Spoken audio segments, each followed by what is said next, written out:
So this one is a second one for this generation. Now, there's a scholar, Tommy Ice, that is quoted by many dispensational scholars, and of course, Carlos Xavier says he's not a dispensationalist, but he is a futurist, and he's using his arguments as if they are good arguments. I say they're not. And because one of the things he says, Tommy Ice says, that Jesus is saying the generation that sees these signs will not pass away until all these things take place. So he's saying in context, he is talking to the original audience, right? But he's saying in context, no, it's the generation that sees all these signs will take place. So here he's referring to a generation, and he's not talking about a generation of, let's say, 40 years as the Bible describes it. He's saying it's the generation that sees these signs. And in Thomas's mind, Tommy Ice thinks that generation is the evil generation that Jesus was currently living in, ignoring the historical context of the Jewish age, ignoring the fact that the new covenant was coming.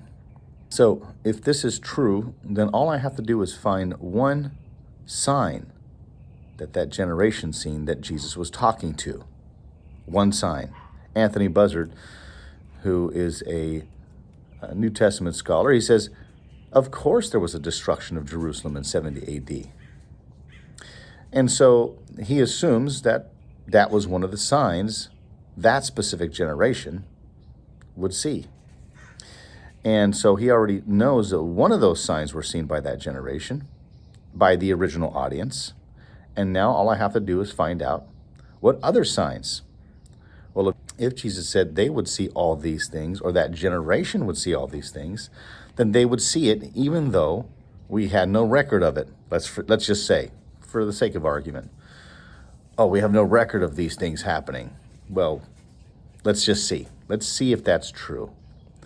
Well, they were persecuted, the ones who Jesus was talking to. Jesus was talking to his disciples privately, 4 of them. They were beaten in the synagogues.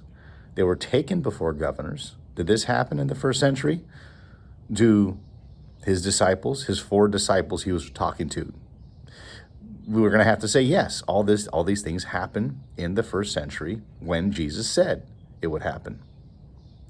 They were persecuted. They were taken before governors. Did they hear of wars and rumors of wars? Of course, the apostles did.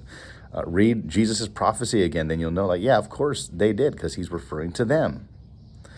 He said, you will hear of wars and rumors of wars. And another proof is just read Josephus, Jewish wars. You could see all the wars and the rumors of wars that were happening at the time, and the apostles for sure heard of rumors of wars. So there's another sign.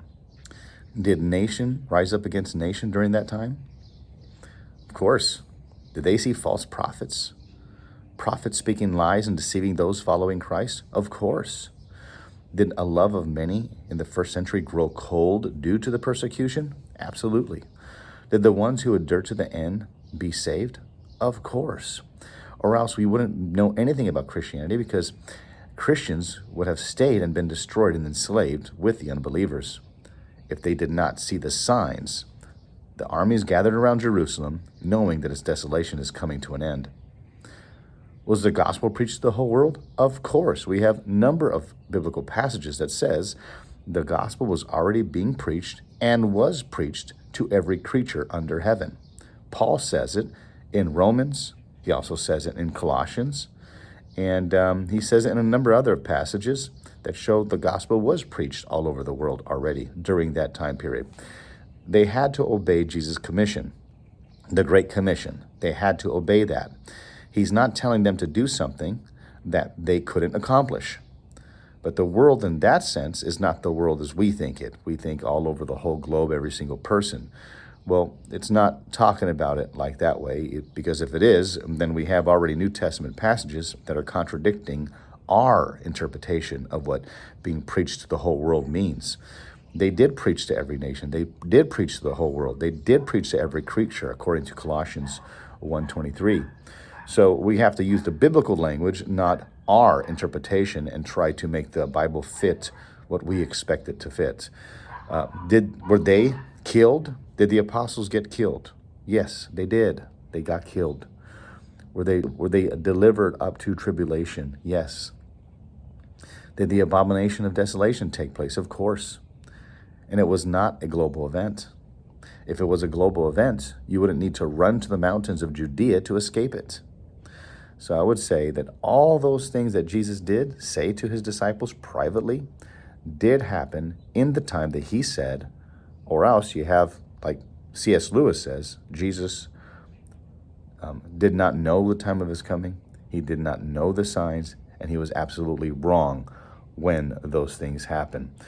And the only way they get out of him being a false prophet is that they extend the generation to way far in the future until all the exact circumstances are there again. They need Rome to come up again in the future just for it to take place, because they're trying to keep the historical context of the first century. And they need there to be another temple, another Sanhedrin, right? They need everything that's consistent with the first century in the time that Jesus was actually speaking. Because if they don't have that, then they realize that they're ripping the prophecy out of its historical context. And they need the same historical context to make it make sense again. So that's why they stretch it out into the future until it can fit exactly how they predict, not exactly how Jesus predicted.